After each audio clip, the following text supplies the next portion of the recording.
I wanted to be a sports journalist because I'm into sports and all. But you know, in this Nairobi, unatafuta Kenya na kulipia bill first before you follow your passion. Passion inakuja tu, talent inakuja tu hapo. Yes. Lakini at least you have food on the table. Of course.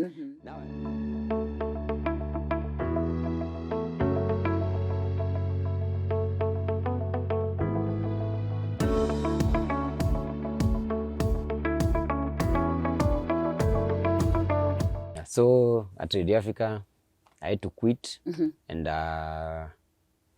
try my luck in digital marketing because like I said, like I had to like practice a lot of faith because I was venturing into I would say like a place where like in an unknown world because now you see I've never quit before.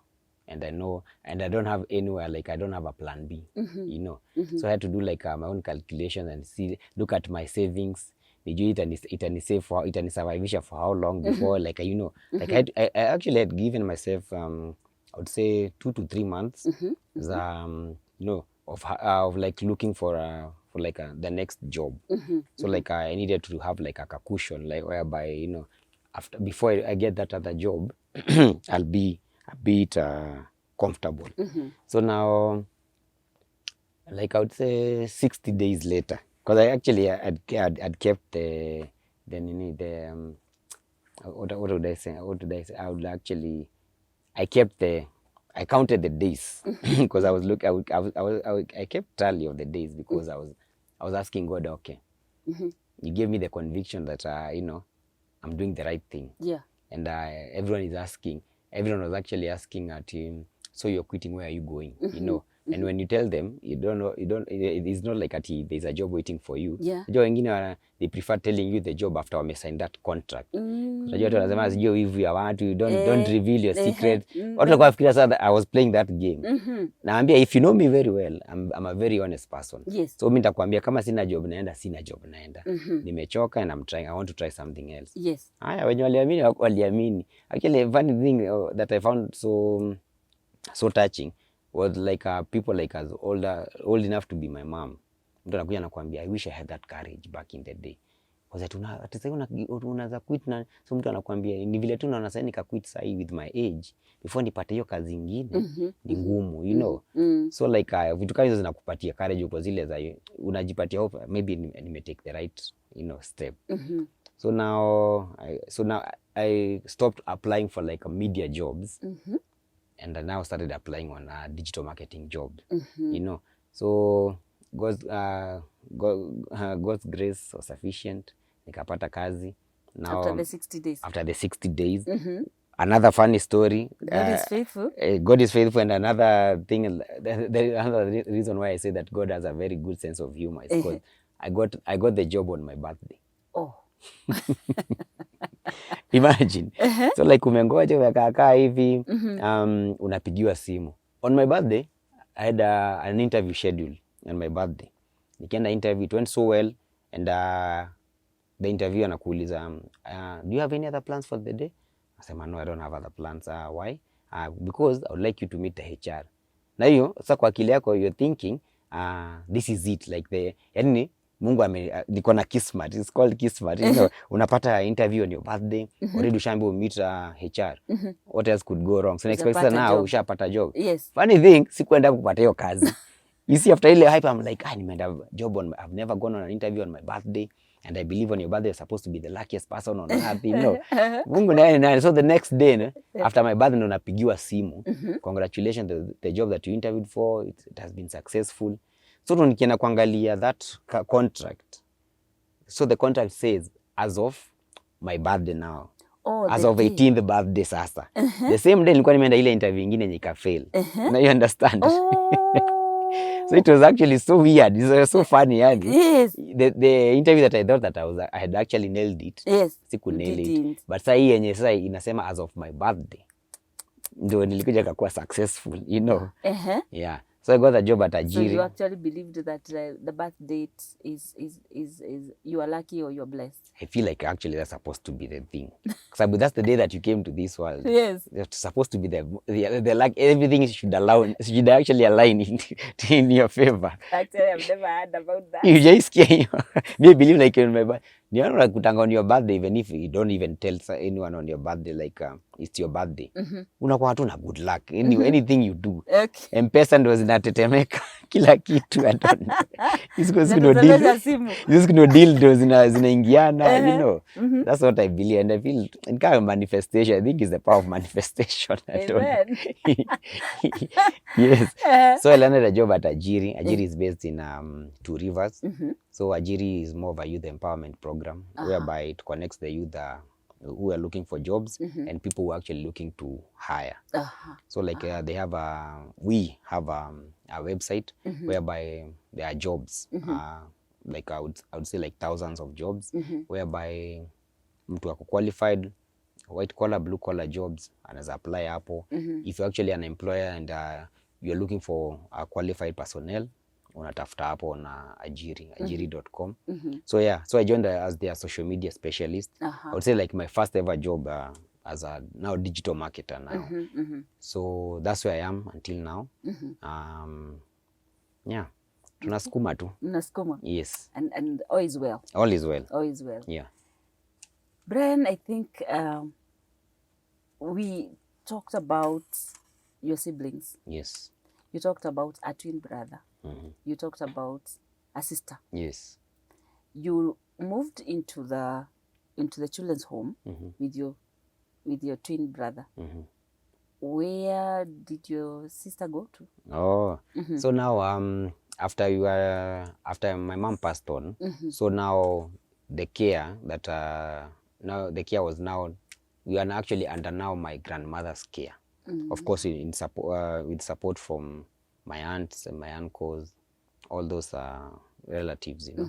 So now when we went at Napasta, sorry, at Napasta now, children's home now, when we are at Napasta during school days and all, now my sister is under my grandmother's care, you know. So yeah, so she was brought up by my grandmother, between until she was in high school.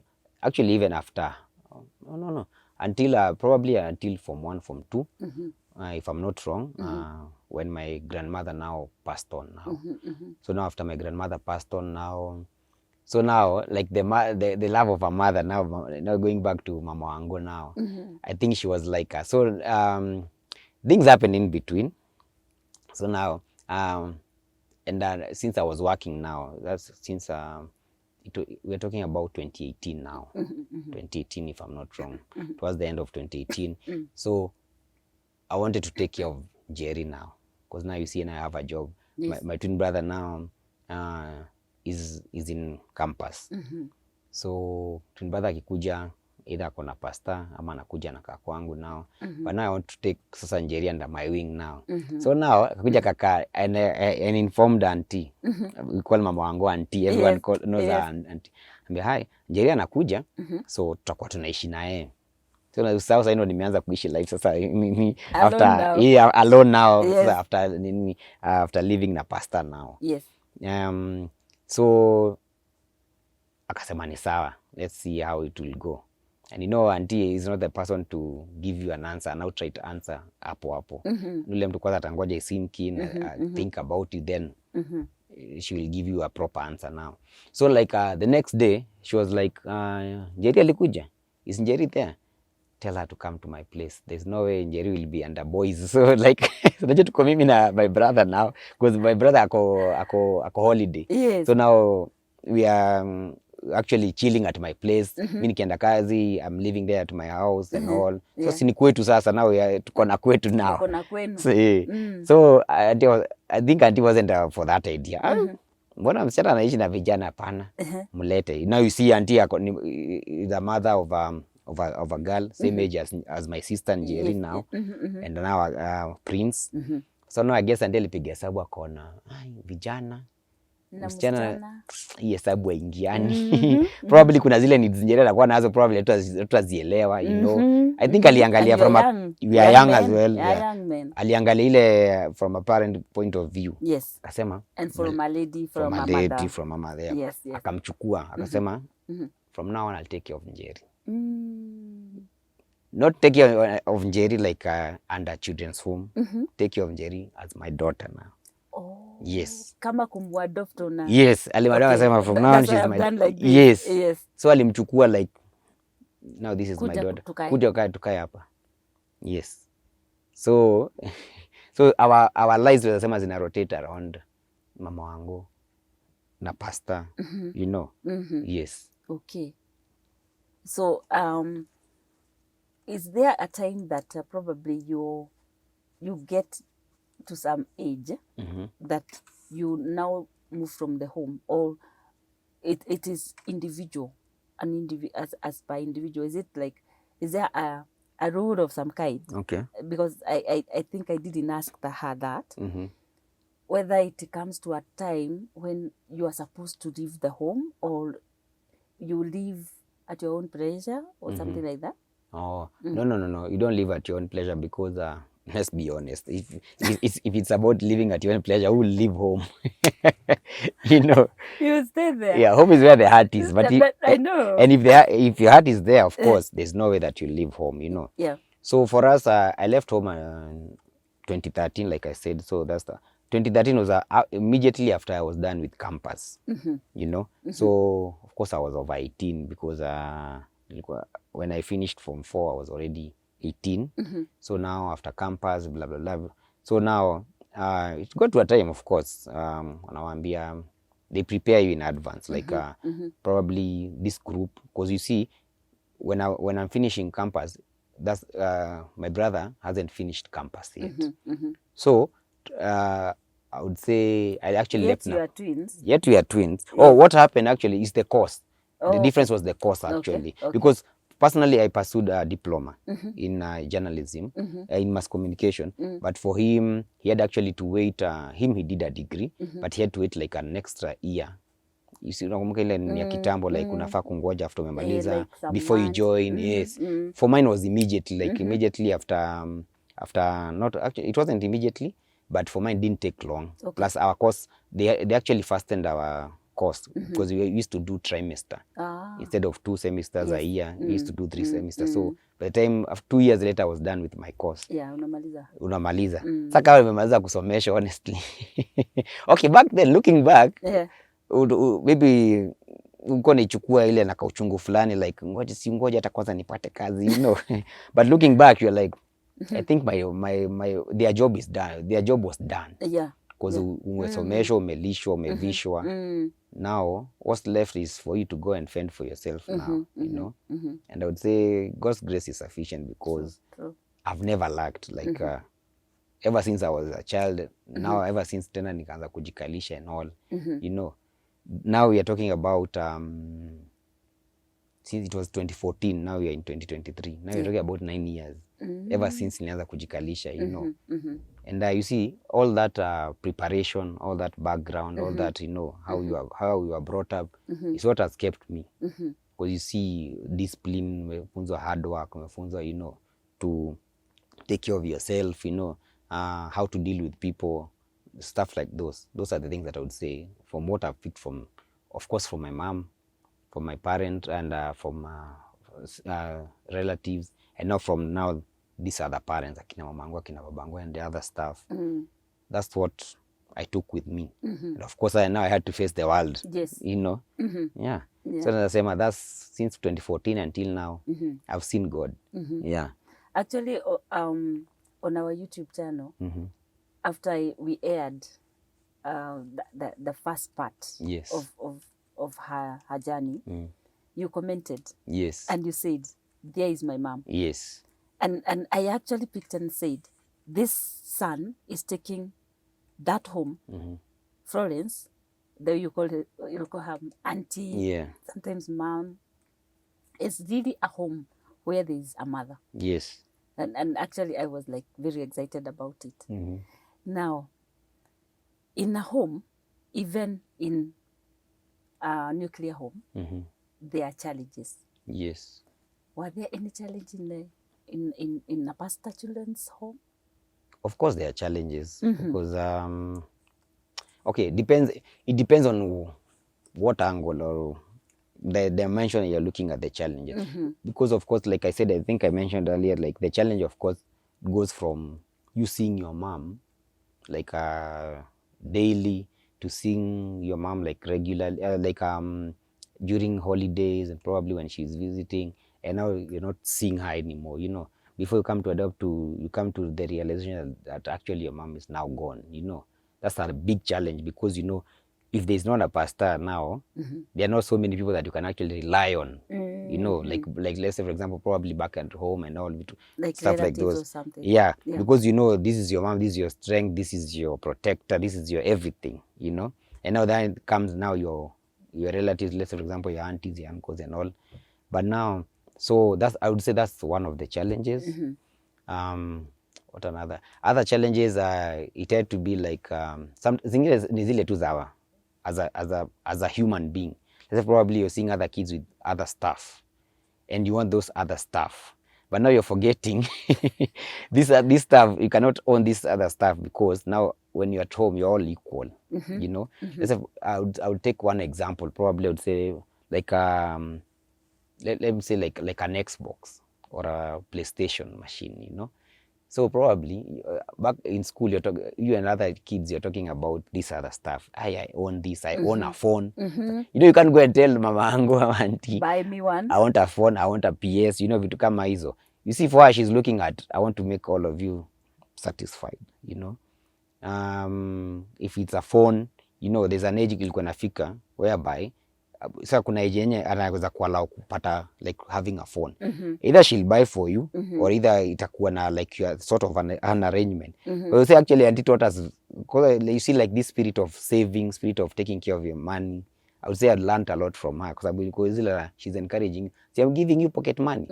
Usiende kukula nayo mandazi wote vitu kama hizo. Like save, if you're trying to buy something, you see ukikuja mwambie nimesave 1,000. What I want is actually like 5,000. You see pia ataona yenyewe. There's some effort, you know. Yes, you've okay, tried. Okay, what did you want? Ni simu gani? Okay, instead of going to that level, acha tukubaie hii, let me meet you halfway. Because don't forget, because don't forget she's dealing with, we're talking about 100 kids, you know? And of course, there's no ati the best, ati my favorite and nini. After all, she has her own kids, but still, she's still our own mom. And you're not alone in that home. So unaona. So nazasema, udo to challenge, there are kawaida challenge that come with age. You need, ati nataka bike, nataka vitu kama hizi. But God is good because there was a time like we used to own those things, the bikes, those, the PlayStation. What I would say, actually, funny thing is that another thing. Let me take you back, kidogo. Okay. Another thing about I wouldn't call it a challenge. It's a very interesting aspect. I would say an interesting aspect. I couldn't go telling anyone that I'm a product of a children's home. Not because I'm not proud of that. It's because I don't want the Oishe part. You don't want them to sympathize. So sympathize. Hey, now you're like in my head. I'm like, so you want to pity me. But if you actually sit down and talk about how my home is, unajua tumelelewa na ile ya children's home. Ukisikia children's home, you're thinking suffering. Unagia vitu kama hizo, kuparara, hauna love, hauna vitu kama hizo, si vitu kama hizo. But sasa now, funny thing, unakuja unaambia those people that you become close, and unaambia, I remember back in primary school, even kids, our classmates, walikuwa zile za nataka to exchange food. Una get? Because nati food yenye napikango vizuri. Usahau ni mtu atoka nyumbani. This someone that comes from a home, from a home setting. Yes. But they are longing for your food. That's one. Second thing, at school, we are the smartly dressed kids. Even today, like unaona, the bag that we actually used to carry books, the shoes and all. Not to brag, but to compare na the rest, as in, you know. So unaona, like compare alafu this is the same person. So like okay, let me allow me to recollect my thoughts again. No so like problem. another one challenge I would say was I remember back in the day, kuna watu like hawa vijiji, I think it was out of, I don't know if it's jealousy ama nini, you know, kwa sababu wanasikia children's home, that kaushamba mentality, they think ni ati you're from the street, ati ni chokoraz. So used to be labeled chokoraz. Oh my God. So instead ya kujam, what was weird, instead ya kukasirika, nakuja naambia tu mtu, I mean, compare this chokora and you this go home. The level of chokoraness. Like who's the, you know, get. Yeah. So that was actually the pride. Ilikuwa that pride, like, okay, ni sawa. Funny thing, when you're nakuja chokora ni wale watu wa neighbor, and don't forget they're actually benefiting from the home themselves. Yeah? Alafu watawaita majina kama hizo, wanasahau kujiangalia to start with. That's one. So another thing, going back to that point, you don't want to tell people you are from a children's home, it's because they'll start their way part. But these are the same people that kuja invite wambia, wanataka kuna nikupeleke wa children's home nini? So I don't mind twende. So wanafika, they're like, this is the children's home. The place. Yes. The place. Like the place is like a we palace. We were there with my camera person, Clinton, the other day, and he was like mesmerized because it's a very nice place. Of course, me, I've been there many other times. Years, yeah. So what you're saying, yes, they will envy to come there. Yes. They will not necessarily kuhama kwao, lakini they would want to get what you're getting. True. Like you'd find actually on weekends, the kids are, instead of you asking for permission to go and hang out with those your classmates out there, they're actually the ones mnakutana kwa gate. You're going to, let's say for example, to Dumberi to watch some football match because you know you're going to interact with your classmates. Yes. Mnakutana now, they are coming to visit you. They want to come there. Yeah, they want to come there and just hang out the whole day. Oh my God. You understand? Yeah. So I think it helped in changing their mentality. Those people that used to pity you, I think like you're suffering because you're from a children's home, to come they are now seeing the life that you're living. So I would say you're actually blessed and fortunate enough that Napasa is not like your normal kawaida children's home. Like it's a home, let's be honest. It you know is the a home. It's a It home. is a home. Like somewhere that you once you get in there, utaki kutoka, you understand?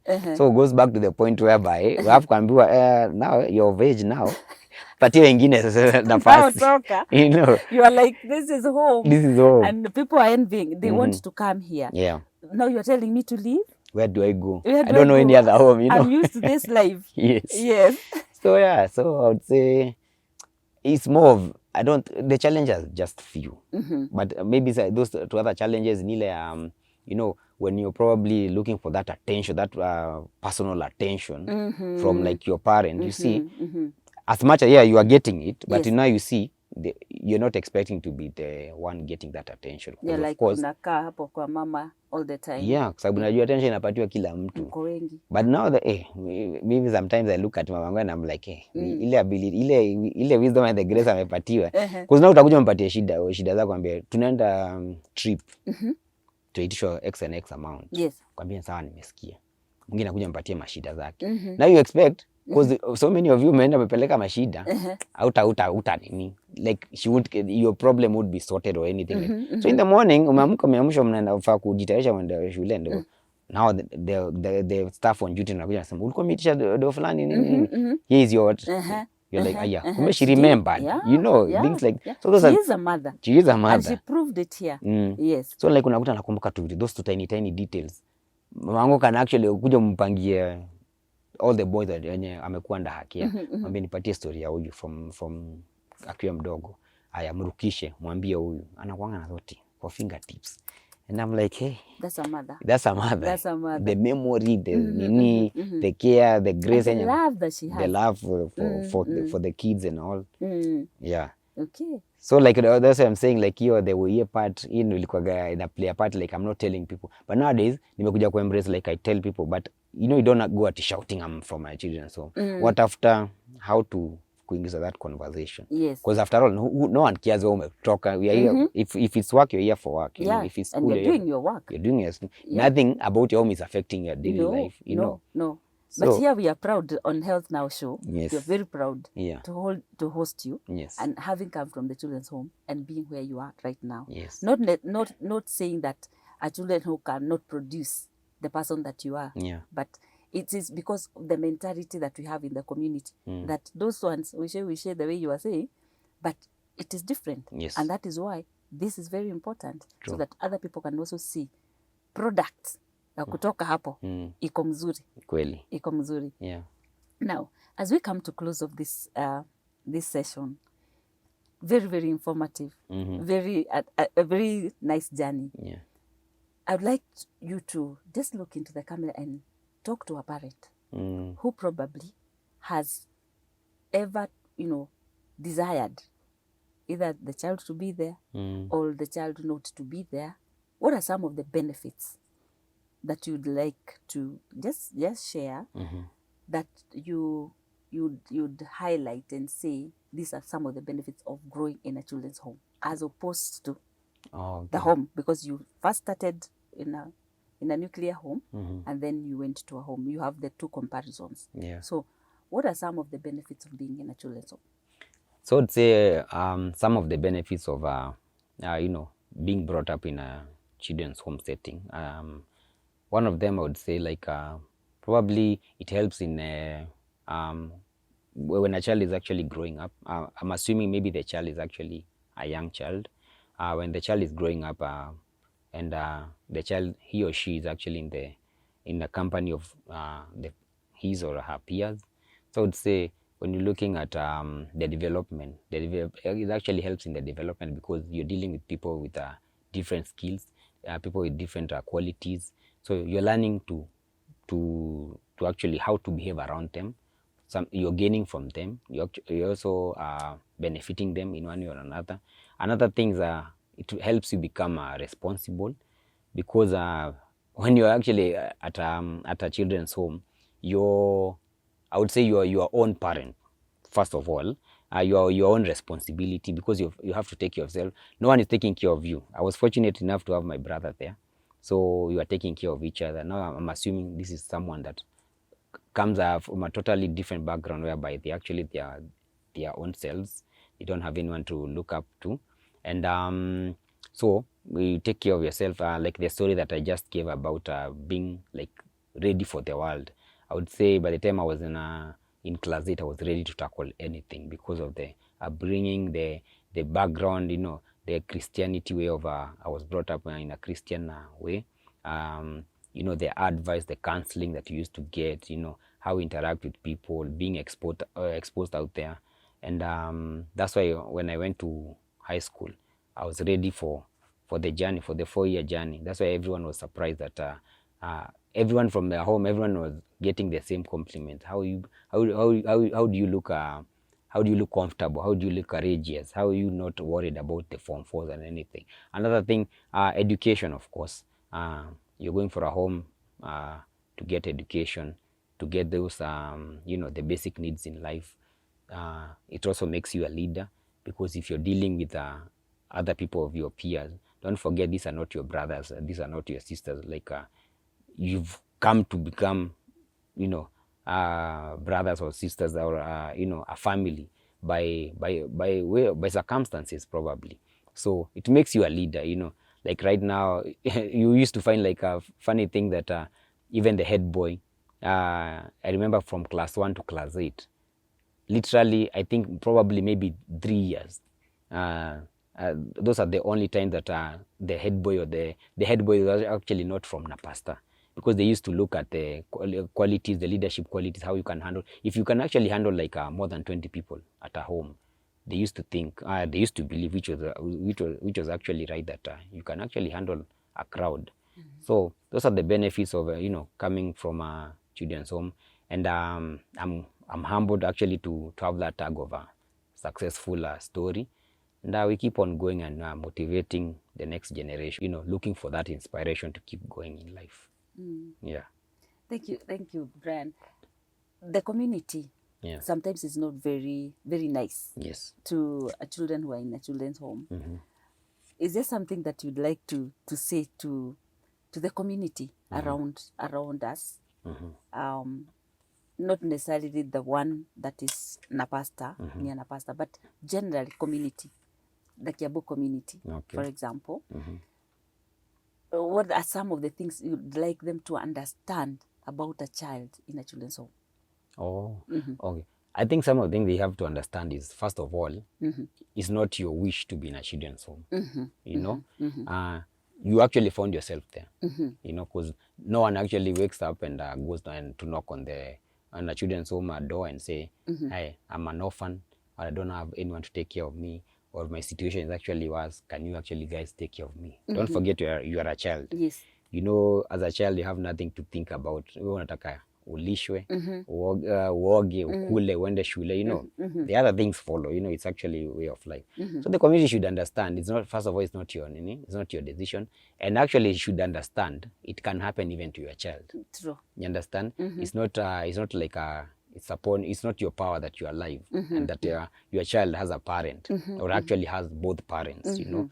So it can happen to anyone, and sometimes I believe it's actually God's will. You know, probably most of us, if we actually hadn't gone through Napasta, we wouldn't be where we are right now. Probably maybe our journey would actually be talking about something totally different. Yes. Probably not even a positive thing, you know. But so that's what I'm saying. It's actually God's will. It's actually God's plan, and I'm actually glad of how the community has come. People, the mindset have changed, because when you look at now, if you actually, it's only that we don't like going at using that tag at an orphan, so that for you to gain favors or stuff like those, you know, because we believe in our capabilities, believe in our qualification, we believe, let's say, for example, in our leadership qualities, stuff like those. So when I'm applying for a job, I'm not applying, there's nowhere right there where it says ati I'm an orphan, I've been an orphan all my life, you know. It's actually your nini inakuongelea your CV and you see, there's no difference between a child who's actually in a children's home and who's brought up in a nuclear family, you know.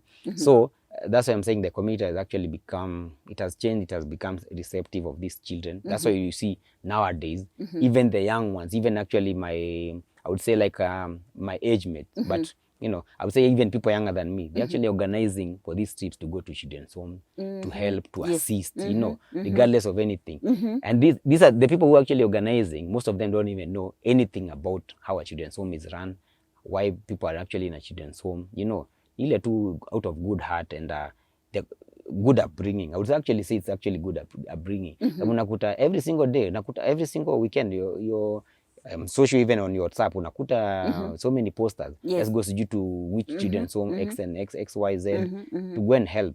And from volunteering and helping, that's why they learn more about these other people. And you become, you know, now you start understanding this stuff, because you understand kuna watu wana go through a lot, and until you actually interact with them, you hautajua, you know. So I will say actually people have actually changed. And even if the older generation though ilikuwaga, you know, against ama looking down on children who went to children's home, for reasons best known to them, their children are actually picking up the pieces and doing better. True. Actually, there's a family that they always take their children, their daughters, to Napasta during holidays, so that they can just interact. They will cook, they will do things just to be there, and they just take them just to have like an outing, but in that home. So I hear you what you're saying. Yes. You now are on your own.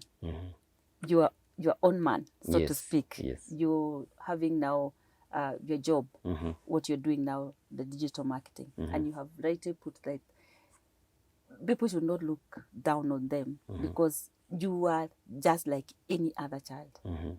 There is a shift that the government is doing right now, that they would want to, in a period of around 10 years, they would want the children in the children home to be taken care of in families, like as opposed to now being in an institution.